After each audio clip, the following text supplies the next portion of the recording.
Hello, नमस्कार, good evening मेरे प्यारे शेर शेरनियों। तो स्वागत है एक बार फिर से बहुत ही शानदार से जबरदस्त से यूपी ट्रिपल एस सी पेट पीईटी एग्जाम 2026 के लिए परीक्षा के लिए सबसे महत्वपूर्ण साइंस के मोस्ट इम्पॉर्टेंट बायोलॉजी के क्वेश्चन पढ़ने वाले हैं, जो कि आपके एग्जाम में 100% क्या होंगे, सहायक होंगे और बार बार पूछे जाने वाले प्रश्नों के साथ लेकर हाजिर हैं।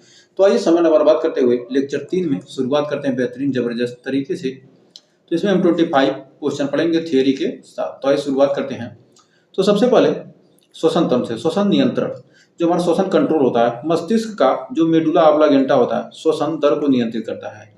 तो हमारा मस्तिष्क का जो मेडुला ऑब्लांगेटा होता है वो क्या करता है, श्वसन दर को हमारा क्या करता है, कंट्रोल करने का कार्य करता है। फिर गैसीय विनिमय, फेफड़ों की एल्वियोली एलोवाइली जो होती है, एल्वियोली जो होती है वह क्या करती है, O2 और CO2 का विनिमय करती है। एल्वियोली जो क्या होती है, वह O2 और CO2 को क्या करती है, आपस में विनिमय करती है। फिर कर एटीपी कोशिका श्वसन में ग्लूकोज टूटकर ऊर्जा बनाता है।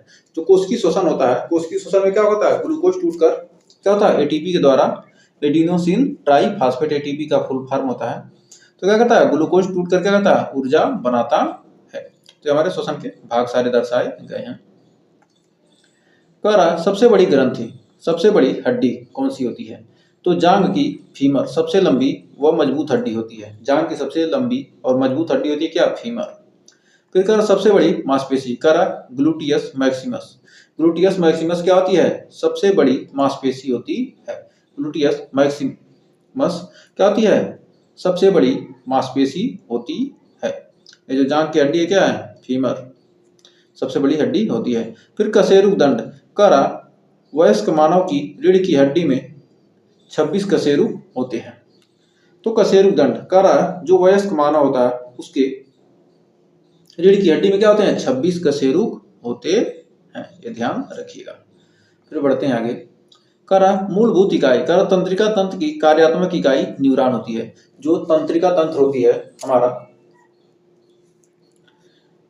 तंत्रिका तंत्र की क्या होती है, जो मूल कार्यात्मक इकाई कौन सी होती है, न्यूरॉन होती है। तो तंत्रिका तंत्र की कार्यात्मक इकाई क्या है, न्यूरॉन। फिर कह रहा ऐच्छिक क्रियाएं, कह रहा मस्तिष्क का जो सेरेब्रम होता है बुद्धिमत्ता और स्मृति का केंद्र होता है। जो हमारा सेरेब्रम होता है क्या है, हमें वहां पर वहीं से हमें क्या होती है, हर चीजें याद होती हैं और हमारे दिमाग का काम करता है। उसी सेरेब्रम की वजह से हम बुद्धिमान होते हैं। फिर कह रहा है इमरजेंसी हार्मोन, कर एड्रेनलिन को लड़ो या उड़ो, फाइट एंड फ्लाइट हार्मोन कहते हैं। जो एड्रेनलिन होती है क्या होती है, यदि आप पर इमरजेंसी हार्मोन होता है, तो क्या आपको क्या होता है, कहीं टच होता है तो क्या करती है, वह लड़ो या उड़ो। और क्या करती है, आप किसी भी चीज को छोड़ते हैं तो क्या तुरंत आपका हाथ हट जाता है। तो यह क्या होता है, लड़ो या कोई भी, यदि यह क्या होगा, अलग से ऐसा हार्मोन होता है एड्रेनलिन, यदि क्या होगा आपके अंदर कोई अशुद्धि दूसरी चीज चली जाती है तो क्या कर रहा है, वह तुरंत लड़ने लगता है, क्या करता है, आपके शरीर की रक्षा करता है। इसीलिए कहते हैं लड़ो या उड़ो हार्मोन, इसे कहते हैं फाइट एंड फ्लाइट। अब बढ़ते हैं आगे क्वेश्चन की तरफ। तो अभी थोड़ा सा एक और देख लेते हैं। कर एंटीबायोटिक, कर जीवाणुओं के संक्रमण को नष्ट करने वाली दवाएं। जो एंटीबायोटिक होती हैं क्या करती हैं, जो संक्रमण होता है हमारे शरीर में क्या होते हैं, जीवाणु के संक्रमण जो होते हैं, बैक्टीरिया से जो संक्रमण होता है उसको क्या करती है, नष्ट करती है। इसलिए क्या कहते हैं, हमें एंटीबायोटिक दवाई दी जाती है। सब क्या है, जीवाणु है। कवक कोशिका भित्ति, कर फफूद कवक की कोशिका भित्ति काइटिन की बनी होती है। जो कवक और फफूद होते हैं, जो उनकी कोशिका भित्ति किसकी बनी होती है, काइटिन की बनी होती है। और फिर अगला करा आयोडीन, आयोडीन की कमी से क्या होता है, घेंघा रोग होता है। और यह क्या, थायराइड ग्रंथि में सूजन से क्या होता है, घेंघा रोग होता है। तो क्या करती है आयोडीन, इसलिए पहले क्या होता है, पहले के जमाने में आयोडीन युक्त नमक, वही क्या होते थे, छोटे छोटे टुकड़े के रूप में नमक होते थे, उसको पीस कर खाते थे। उसमें क्या होता था, आयोडीन नहीं होता था। जब से ये पीसा हुआ आने लगा नमक, तब से आयोडीन मिलने लगा और यह बीमारी भी क्या हो गई, धीरे धीरे खत्म हो गई। बहुत कम ही लोग देखते होंगे क्या होता है, तो गले के नीचे बढ़ जाता था, जिसे कहते हैं क्या, गलगंड या ग्वाइटर या घेघा कहते हैं। तो बढ़ते हैं आगे शानदार से क्वेश्चन की तरफ। कर श्वसन दर, रेस्पिरेटरी रेट, का अनैच्छिक नियंत्रण मस्तिष्क के किस भाग द्वारा होता है? जो हमारी श्वसन दर होती है का अनैच्छिक नियंत्रण मस्तिष्क के किस भाग द्वारा? सेरेब्रम द्वारा, सेरेबेलम द्वारा, मेडुला ऑब्लांगेटा द्वारा या हाइपोथैलेमस द्वारा? तो किसके द्वारा होता है? तो हमारे फर्स्ट क्वेश्चन का आंसर हो जाएगा मेडुला ऑब्लांगेटा। मेडुला ऑब्लांगेटा मतलब अनैच्छिक नियंत्रण मस्तिष्क के किस भाग द्वारा होता है? मेडुला ऑब्लांगेटा के द्वारा। यह हृदय धड़कन व श्वसन जैसी अनैच्छिक क्रियाओं को क्या करता है? कंट्रोल करता है। जो हमारा हृदय का धड़कन है या श्वसन जैसी जो अनैच्छिक क्रिया है बिना हमारे इच्छा के विरुद्ध हो रही हैं, उनको क्या करता है? कंट्रोल करता है। तो बढ़ते हैं आगे। फिर अगला क्वेश्चन कह रहा है कि मानव शरीर में पाई जाने वाली सबसे बड़ी मांसपेशी कौन सी है? तो मानव शरीर में पाई जाने वाली सबसे बड़ी मांसपेशी कौन सी है? स्टेपीडियम या ग्लूटियस मैक्सिमस या बाइसेप्स या सार्टोरियस? तो मानव शरीर में पाई जाने वाली सबसे बड़ी मांसपेशी कौन सी है? Gluteus Maximus. ग्लूटियस मैक्सिमस यह कूल्हे की मांसपेशी होती है। कहाँ की होती है? कूल्हे की मांसपेशी। या कहाँ की है? कूल्हे की मांसपेशी है। हिप जिसे कहते हैं हिप, कूल्हे की मांसपेशी। फिर बढ़ते हैं आगे। अगला क्वेश्चन का निम्नलिखित में से किस हार्मोन को लड़ो या उड़ो हार्मोन कहा जाता है? अभी आपने पढ़ा है लड़ो या उड़ो हार्मोन किसे कहते हैं? तो किसे कहते हैं? इंसुलिन को, एड्रेनलिन को, थायरोक्सिन को या एस्ट्रोजन को? तो कहते हैं क्या? एड्रीनेलिन को। एड्रेनलिन यह आपातकालीन स्थितियों में तनाव नियंत्रित करता है। क्या करता है? हमारे तनाव को क्या करता है? कंट्रोल करता है। तो बढ़ते हैं आगे। फिर कह रहा है थायराइड ग्रंथि में सूजन आने से होने वाला घेघा रोग किसकी कमी से होता है? लोहा के, आयोडीन के, कैल्शियम के या सोडियम के? तो आपने अभी पढ़ा कि आयोडीन की कमी से क्या होता है? घेघा रोग होता है। तो आयोडीन की कमी से। तो आयोडीन थायरोक्सिन हार्मोन के निर्माण हेतु क्या होता है? आवश्यक होता है। जो थायरोक्सिन हार्मोन होता है उसकी कमी से क्या होता है? घेघा रोग होता है। और ये क्या करता है? जो थायरोक्सिन हार्मोन का क्या होता है? निर्माण क्या होता है? आयोडीन सहायक होता है, जिससे क्या होता है? घेघा रोग नहीं होता। तो बढ़ते हैं आगे। हृदय की गति को कृत्रिम रूप से संचालित करने वाले पेसमेकर को क्या कहा जाता है? जो पेसमेकर होता है उसे कहते क्या है? जो हमारी हृदय गति को क्या होता है? कृत्रिम रूप से संचालित करता है, उसे क्या कहते हैं? यस से नोट कहते हैं कि एवी नोट कहते हैं कि हिंज बंडल कहते हैं कि पार्किन्से तंतु कहते हैं, परकिंजे तंतु कहते हैं। तो कहते क्या हैं? जो हृदय की गति को कृत्रिम रूप से संचालित करने वाला जो हमारा पेसमेकर होता है इसे कहते हैं क्या? एससे नोड यानी साइनेट्रियल नोड। साइनेट्रियल नोड इसे कहते हैं क्या? एससे नोड। इसे प्राकृतिक पेसमेकर भी कहा जाता। यह क्या है? कृत्रिम रूप से संचालित करता है तो क्या होता है? एससे नोड। तो बढ़ते हैं आगे। एंटीबायोटिक मुख्य रूप से किसे नष्ट करने के लिए दी जाती हैं? विषाणु को, जीवाणु को या प्रोटोजोआ को या हेलमिनथिस को? तो किसको? हेलमिनथिस को किसको नष्ट करने के लिए दी जाती है? तो जो हमारा एंटीबायोटिक्स होता है या जीवाणु। एंटीबायोटिक्स क्या है? वायरल इन्फेक्शन पर काम नहीं करता है। यदि वायरल इन्फेक्शन रहेगा तो काम नहीं करेगा। यह सिर्फ क्या करता है? जीवाणुओं को ही क्या करता है? यह नष्ट कर सकता है। तो बढ़ते हैं इसी के साथ आगे। काइटिन नामक जटिल शर्करा में किसकी कोशिका भित्ति बनी होती है? जो काइटिन होती है, काइटिन नामक जटिल शर्करा से किसकी कोशिका भित्ति बनी होती है? पौधों की या कवकों की या शैवालों की या जीवाणुओं की? जो हमारा फंजाई होता है, फंजाई यानी कि कवक। तो कवक की जो कोशिका भित्ति होती है क्या होती है? काइटिन से बनी होती है। जबकि पौधों की भित्ति क्या होती है? जो कि पौधों की भित्ति किससे बनी होती है? पौधों की किससे बनी होती है? सेलुलोज से। सेल्यूलोज से। जो पौधों की क्या होती है? कोशिका भित्ति किसकी बनी होती है? सेल्यूलोज की। जबकि कवकों की जो कोशिका भित्ति होती है क्या होती है? काइटिन की बनी होती है। तो बढ़ते हैं आगे। तो अगला क्वेश्चन का निम्नलिखित में से कौन सा रोग शाही बीमारी है? Royal disease. सोचिए पहले, राजा महाराजाओं की बीमारी किसे कहते थे? हीमोफीलिया को कहते थे क्यूअर्लांता को कहते थे, कि थैलेसीमिया को, या सिकल सेल एनीमिया को। तो राजा महाराजाओं की बीमारी किसे कहते थे, यानी शाही बीमारी किसे कहते थे, तो यह है हीमोफीलिया। यह क्या है, हमारी बीमारी है हीमोफीलिया।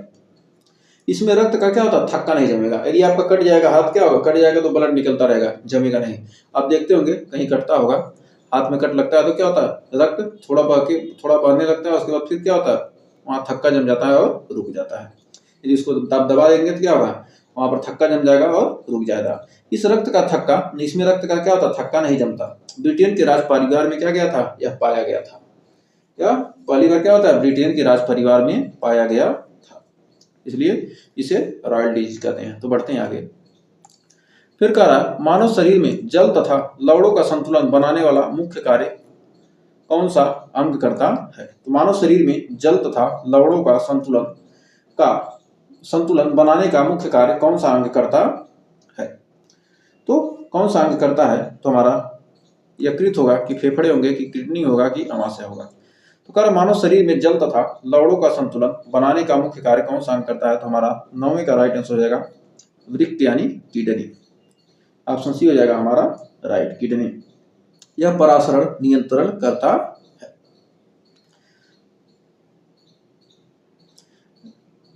तो बढ़ते हैं आगे। फिर अगला क्वेश्चन हमारा क्या कर रहा, एलिसा परीक्षण किस बीमारी के संक्रमण का पता लगाने के लिए किया जाता है। तो एलिसा का संबंध किससे है, एड्स से। किससे है, एड्स से। तो हमारा हो गया एड्स, यानी HIV। तो बढ़ते हैं आगे।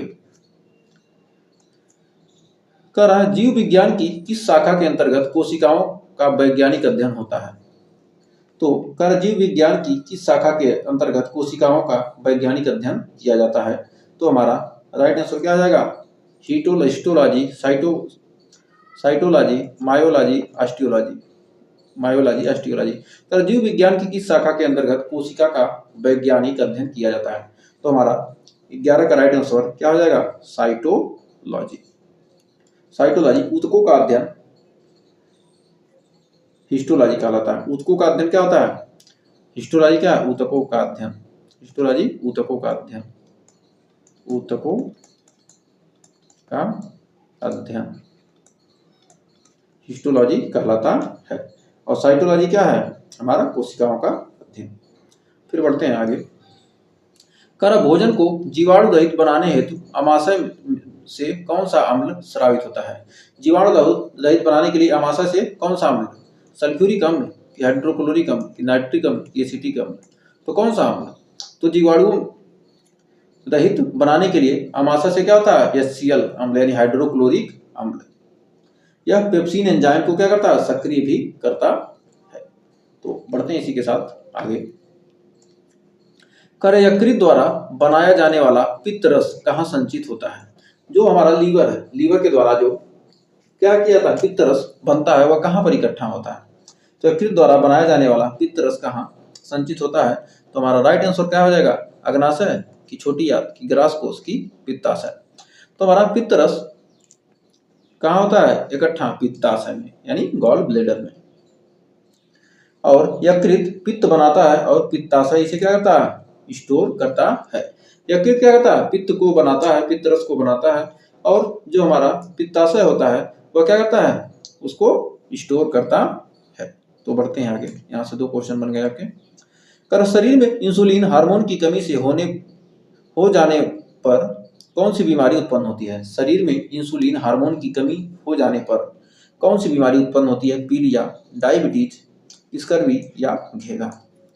कर शरीर में इंसुलिन हार्मोन की कमी हो जाने पर कौन सी बीमारी उत्पन्न होती है। यदि इंसुलिन कम हो जाएगा तो क्या हो जाएगा, डायबिटीज। इसमें रक्त में क्या होता है, चीनी की मात्रा बढ़ जाती है, इसलिए चीनी इस समय महंगा हो गया है, कि आप लोग क्या हो, डायबिटीज न हो। आप लोग चीनी का सेवन कम करेंगे तो डायबिटीज से बचे रहेंगे, इसलिए चीनी की महंगाई बढ़ गई। जब एथेनॉल से क्या बनेगा, पेट्रोल बनेगा। जब पेट्रोल बनेगा तो क्या होगी, गन्ने की कमी आएगी। जब गन्ने की कमी होगी तो चीनी तो महंगा होना ही है, क्योंकि आधा से अधिक आधा गन्ना चला जा रहा है पेट्रोल में, उसके बाद चीनी बन रही है आधे की। तो ये समस्या है। BCG का टीका नवजात शिशु को किस रोग से सुरक्षा प्रदान करने हेतु दिया जाता है। तो बीसीजी का टीका खसरा, टीबी, चेचक या डिप्थीरिया। तो बीसीजी का टीका किसके लिए? टीबी के लिए। किसके लिए? टीबी यानी क्षय रोग के लिए। तो बढ़ते हैं आगे। अगला क्वेश्चन का निम्नलिखित में से विटामिन ई का रासायनिक नाम क्या है? तो विटामिन ई का जो रासायनिक नाम होता है क्या होता है? टेकोफेराल। और इसी को क्या कहते हैं हम? सौंदर्य, ब्यूटी विटामिन एवं जनन क्षमता के लिए आवश्यक होता है। यह विटामिन क्या है? जनन क्षमता में भी क्या करता है? महत्वपूर्ण योगदान करता है और इसे क्यों है कहते हैं? Beauty vitamin. तो बढ़ते हैं इसी के साथ आगे। फिर अगला क्वेश्चन कर रहा है, मानव की तंत्रिका तंत्र की मूलभूत कार्यात्मक इकाई किसे कहा जाता है? तो मानव के तंत्रिका तंत्र की मूलभूत कार्यात्मक इकाई किसे कहा जाता है? तो हमारा राइट आंसर हो जाएगा न्यूरॉन को। तो न्यूरॉन को कहा जाता है। नर्वस सिस्टम की जो मूलभूत कार्यात्मक इकाई होती है किसे कहते हैं? न्यूरॉन्स को। यह शरीर की क्या होती है? सबसे लंबी कोशिका है। यह शरीर की क्या है? शरीर की सबसे लंबी कोशिका है। शरीर की सबसे लंबी कोशिका,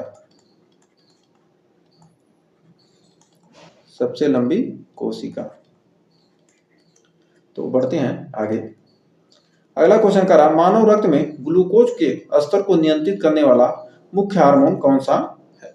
तो मानव रक्त में जो ग्लूकोज के स्तर को यानी शुगर लेवल को कंट्रोल करने वाला कौन सा हार्मोन होता है? तो हमारा होता है इंसुलिन। कौन सा हार्मोन है? इंसुलिन। तो हमारा राइट आंसर होगा ऑप्शन नंबर बी।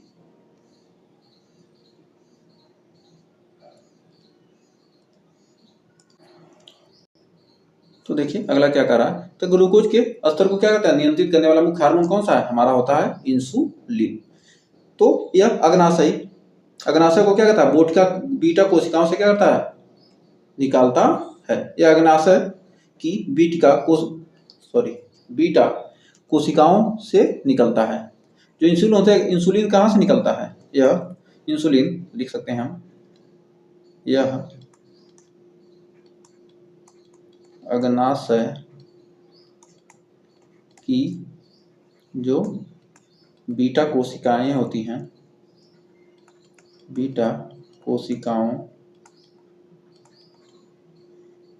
से निकलता है। कोशिकाओं से निकलता है।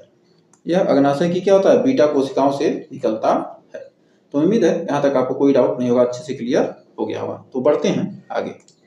अगला क्वेश्चन का जीव विज्ञान की किस शाखा के अंतर्गत अस्थियों या हड्डियों का अध्ययन किया जाता है? तो जीव विज्ञान की किस शाखा के अंतर्गत अस्थियों एवं हड्डियों का ऑस्टियोलॉजी या कार्डियोलॉजी या नेफ्रोलॉजी या न्यूरोलॉजी। तो कह रहा जीव विज्ञान की किस शाखा के अंतर्गत क्या होता है? हड्डी यानी बोन्स का अध्ययन किया जाता है। तो राइट आंसर होता है ऑस्टियोलॉजी। ऑस्टियोलॉजी। यह हड्डियों का निर्माण मुख्य रूप से कैल्शियम और फास्फोरस से होता है। क्योंकि हड्डियों का निर्माण किससे होता है? कैल्शियम और फास्फोरस से होता है। तो इसके अध्ययन को कहते हैं ऑस्टियोलॉजी। तो बढ़ते हैं आगे। अगला क्वेश्चन का रहा, एक सामान्य वयस्क मनुष्य के रीढ़ की हड्डी में कितनी कशेरुकें होती हैं? एक सामान्य वयस्क मनुष्य के रीढ़ की हड्डी में कितनी कशेरुकें होती हैं? तो कितनी कशेरुकें होती हैं? तो कितनी होती हैं? तो आपने पढ़ा है अभी, कितनी होती है? 33 होती हैं। 33 तो किसमें होती है? बच्चों में होती है। बच्चों में 33 बच्चों में होती है और हमने पढ़ा है 26। तो कह रहा है बच्चों में प्रारंभ में क्या होती हैं? 33 होती हैं, जो बाद में जुड़कर क्या होती हैं? 26 ही रह जाती हैं। तो वर्टिब्रल कॉलम में कितनी कशेरुकें होती हैं? कितनी होती हैं? 26 होती हैं। तो हमारा राइट आंसर हो जाएगा। अब हमारे स्वस्थ मनुष्य में पूछ रहा ना, तो एक समान वयस्क मनुष्य में, मतलब एक जो हमारा समान वयस्क मनुष्य है उसमें होती है 26 होती हैं। तो उम्मीद है यहाँ तक आपको कोई डाउट नहीं होगा, अच्छे से क्लियर हो गया होगा। तो बढ़ते हैं आगे। अगला क्वेश्चन का रहा, रक्त समूह का निर्धारण करने वाले एंटीजन कहाँ पाए जाते हैं? जो रक्त समूह का क्या कहते हैं? निर्धारण करते हैं, वो एंटीजन कहाँ पाए जाते हैं? तो रक्त समूह के निर्धारण करने वाले एंटीजन कहाँ पाए जाते हैं? तो प्लाज्मा में, आरबीसी की सतह पर, डब्ल्यूबीसी के अंदर या प्लेटलेट्स में। तो रक्त समूह का निर्धारण करने वाले जो एंटीजन्स होते हैं वह आरबीसी की सतह पर पाए जाते हैं। तो आरबीसी की कहाँ पर? सतह पर पाए जाते हैं। एंटीजन ए और बी लाल रक्त कणिकाओं पर स्थित होते हैं। जो एंटीजन ए और बी हैं यह क्या है? लाल रक्त कणिकाओं पर क्या होते हैं? स्थित होते हैं।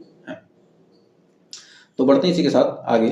फिर अगला क्वेश्चन कह रहा है कि मियादी बुखार या टाइफाइड रोग शरीर के किस मुख्य अंग को प्रभावित करता है? जो हमारा मियादी बुखार होता है यानी टाइफाइड जिसे कहते हैं, यानी मस्तिष्क ज्वर जिसे कहते हैं, टाइफाइड रोग शरीर के किस मुख्य अंग को प्रभावित करता है? फेफड़े को, आंत को, यकृत को या वृक्क को? जो हमारा मियादी बुखार होता है, टाइफाइड होता है, यह क्या करता है? आंत को, इंटेस्टाइन को हमारे प्रभावित करता है। हमारी आंत को क्या करता है? इंटेस्टाइन को प्रभावित करता है। यह क्या होता है? साल्मोनेला टाइफी जीवाणु से दूषित जल या भोजन द्वारा होता है। तो साल्मोनेला टाइफी जीवाणु होता है। इसमें क्या होता है? टाइफाइड किस जीवाणु से फैलता है? किस जीवाणु से फैलता है? तो हमारा है साल्मोनेला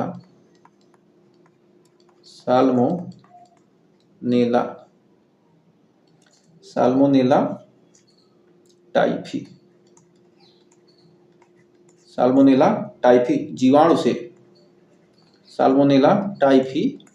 जीवाणु से दूषित जल या भोजन द्वारा होता है। तो उम्मीद है यहाँ तक आपको कोई डाउट ना होगा, अच्छे से क्लियर हो गया होगा। तो बढ़ते हैं आगे। तो निम्नलिखित में से किसे पादप जगत का उभयचर कहते हैं? तो निम्नलिखित में से किसे पादप जगत का उभयचर कहते हैं? थैलोफाइटा को, ब्रायोफाइटा को या टेरिडोफाइटा को या जिम्नोस्पर्म को? तो कह रहा पादप जगत का उभयचर, एम्फीबियन ऑफ प्लांट किंगडम कहते हैं। निम्नलिखित में से पादप जगत का उभयचर किसे कहते हैं? तो पादप जगत का जो उभयचर होता है यह क्या होता है? ब्रायोफाइटा होता है। कौन होता है? ब्रायोफाइटा। ये भूमि पर रहते हैं लेकिन जनन के लिए जल पर निर्भर होते हैं। मतलब क्या होते हैं? यह जमीन पर रहते हैं लेकिन क्या होते हैं? जनन के लिए जल पर क्या होते हैं? निर्भर रहते हैं। फिर बढ़ते हैं आगे। कारण मानव शरीर में हानिकारक अमोनिया से यूरिया का संश्लेषण या निर्माण कहाँ होता है? तो मानव शरीर में जो हानिकारक अमोनिया से यूरिया का संश्लेषण या निर्माण कहाँ होता है? तो हमारा 24 का राइट आंसर क्या हो जाएगा? गुर्दा, यकृत, प्लीहा या मूत्राशय। तो हमारा हो जाएगा लीवर यानी कि यकृत। यकृत यूरिया बनाता है और गुर्दा इसे क्या करता है? छानकर बाहर निकालता है। यकृत क्या करता है? यूरिया को बनाता है और गुर्दा इसे क्या करता है? छानकर बाहर निकालता है। तो कह रहा यूरिया का संश्लेषण या निर्माण कहाँ होता है? यकृत में। यकृत में क्या होता है? यकृत क्या करता है? निर्माण करता है। और गुर्दा क्या करता है? छानकर बाहर निकालता है। गुर्दा क्या करता है? छानकर बाहर निकालता है।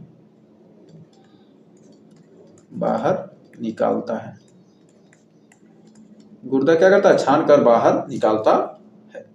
तो उम्मीद है यहाँ तक आपको कोई डाउट नहीं होगा। तो एक और क्वेश्चन देखते हैं, बहुत ही शानदार क्वेश्चन। कह रहा मानव आंख में किस भाग पर किसी वस्तु का वास्तविक एवं उल्टा प्रतिबिंब बनता है? मानव आंख के किस भाग पर किसी वस्तु का वास्तविक एवं उल्टा प्रतिबिंब बनता है? कार्निया पर, रेटिना पर, पुतली पर या आइरिस पर? तो मानव आंख के किस भाग पर किसी वस्तु का वास्तविक एवं उल्टा प्रतिबिंब बनता है? तो राइट आंसर हमारा हो जाएगा रेटिना पर।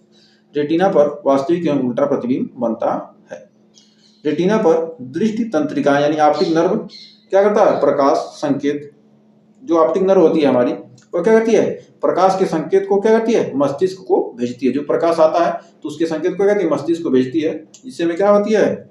वास्तविक एवं उल्टा प्रतिबिंब बनता है। और क्या होता है? हमें क्या होता है? उसे सीधा करके क्या होता है? दिखाता है। तो उम्मीद है यहाँ तक आपको कोई डाउट नहीं होगा और अच्छे से क्लियर हो गया होगा। और हमने कल एक क्वेश्चन पढ़ा था, उसमें थोड़ा सा कंफ्यूजन था। तो उसमें हमारा क्वेश्चन था कि खनिज और जल, पौधों में खनिज और जल का परिवहन कौन करता है? तो खनिज और जल का परिवहन करता है क्या? जाइलम।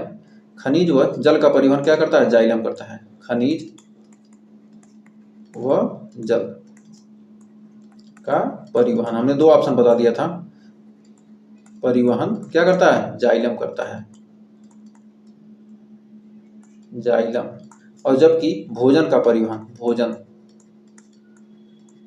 का परिवहन क्या करता है? फ्लोएम। हमने खनिज को भोजन समझ लिया था, उसके लिए सॉरी। तो आप लोग इसको करेक्शन कर लीजिएगा, आपको पीडीएफ इसका मिल जाएगा। आप पीडीएफ प्राप्त करना चाहते हैं तो आप व्हाट्सएप कीजिए 9839254616। इस नंबर पर व्हाट्सएप करके आप हमारे टेलीग्राम ग्रुप और टेलीग्राम चैनल से जुड़ जाइए। आप लिख दीजिएगा PET, हाय PET लिख दीजिएगा, तो आपको उस ग्रुप से जोड़ दिया जाएगा, पीटी एग्जाम वाले ग्रुप से, जिससे आपको वहाँ पर आपको PDF नोट्स मिल जाएंगे। जो पहले से ग्रुप में जुड़े हैं उनको चिंता करने की जरूरत नहीं है, जल्दी मिल जाएगा। तो आज के लिए बस इतना ही, मिलेंगे नेक्स्ट वीडियो में। यदि सेशन पसंद आया तो सेशन को लाइक कीजिए, शेयर कीजिए, क्योंकि आप लोग बहुत कम लोग देख रही हैं वीडियो को। कम इतने लोग सब्सक्राइब हैं, पढ़ने वाले ज़्यादा हैं लेकिन देखने वाले बहुत कम हैं।